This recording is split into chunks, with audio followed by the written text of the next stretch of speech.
Today I want to talk about bullying. I know if you look at me, you see that I'm very overweight, that I'm an adult man with video game posters in the background. A lot of people like to make fun of me. They like to call me fat or tell me how stupid I am or how I'm forever alone and how I'll be miserable and alone for the rest of my life. And they like to mock me. And it's been that way my whole life. I'm a 37-year-old man, and where I grew up in a small town of Virginia. My home was a living nightmare. I think we've discussed that in the past, that there was physical and mental abuse going on in my home. And outside of my home, I was made fun of. I was mocked. The best of the kids in my high school just left me alone. The worst of them put bras in my locker. They called me Jabba the Hutt. They put me in trash cans. They kicked me around. They generally made being at school almost as miserable as it was at home. But there are some kids that actually were my friends in high school too, and they caught a fair amount of it too. I don't think I caught the worst of it though. There was a couple of kids in my class that were even more different than me, or more visibly different, and they caught it. I think of one kid by the name of Scotty Heimlin, who's a special ed, and boy did he catch it hard. And St. Paul, the town I grew up in, was not that atypical. In most towns in America, there's bullying going on. There's bullying going on in your school right now, or the school that you attended, or the school in the city that you're in. It goes in varying degrees, whether it's name calling or getting beat up or whatever. There's kids who are physically different or mentally different. There's black kids and white kids and Asian kids and homosexual kids and obese kids and short kids and disabled kids, and they're all different. And because they're different, they're getting the hell tortured out of them. And I talked about the necessity of trolls once in a video. I recommend that you watch it because I defended trolling. I defended bullying to a point, and I'd like to reiterate here that sociologically, many years ago, it was important to ridicule people that were different in your tribe. It achieved one of two major things here.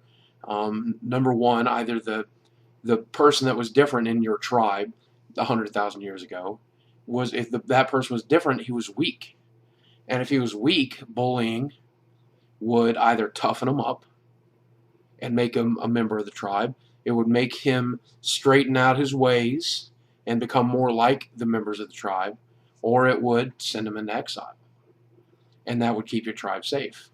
Or alternatively, bullying would cause that person to become so strong and so powerful that they became a dominant member of your tribe. And more people became like that person and took on their personality behaviors, took on their physical differences through breeding, through that person being a successful breeder for your tribe. And 100,000 years ago, 300,000 years ago, even if you believe in the Bible, the world's only 6,000 years ago, when we were wandering the desert, that would have been a very useful tool.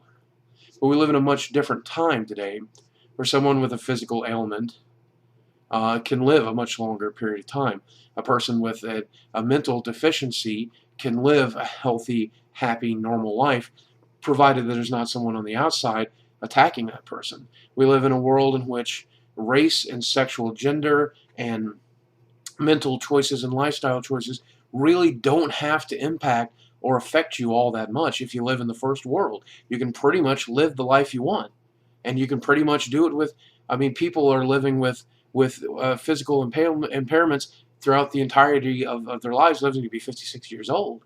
There are people that live alternative lifestyles that do it completely free of ridicule, and that's the way it should be. So then the other day I'm reading a Facebook, and reading Reddit, and I hear about an 11-year-old kid who commits suicide because of the bullying that he endured. And I read that he was physically disabled, and I read that he was having trouble because of his physical differences, and I read that he had his face smashed in, and he had his teeth knocked out so that someone could steal his iPhone, and that he was called names, and that when he was attacked so viciously, he was asked to he was asked to testify in court, and rather than testify in court against his attacker, he opted to kill himself. An 11-year-old boy. And it's not the first kid that's had to deal with this. It's not the first kid who's chosen death, you know. And 100,000 years ago, if that weak member of your tribe, that different member of your tribe, chose death, hey, that was better for your tribe. Today, there's no good of it. There's no good that can come of it. And I feel so strongly about this because I've made a career out of being the target of bullies.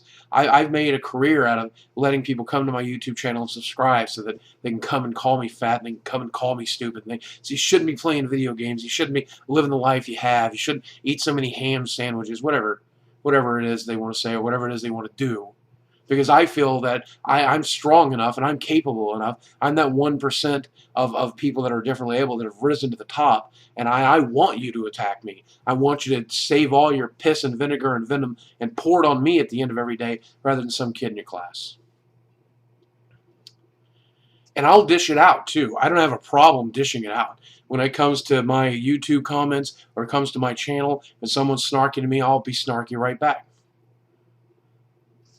And it's different, man. That's the internet. If you're doing this stuff in real life, realize that it's time for you to stop. That it has real damaging impact on people. That the stuff that I went through when I was a kid sticks with me now. I have a Star Wars poster above my bed because they called me Jabba the Hutt in high school. I keep it there to remind me that I overcame that. That I became strong enough. But every time I look at that poster, every time I think about that nickname, every time I think about the Star Wars movies, I think about the ridicule. I think about the torture. So please, I'm asking you, man, if you're out there and you do this shit in real life, you can't differentiate between making fun of me in the YouTube comments and making fun of that kid in your class that you don't like because he wears glasses, because he's overweight, because he's a little effeminate, because he's a whatever reason that you've picked. Grow the fuck up. It's not 2000 BC anymore.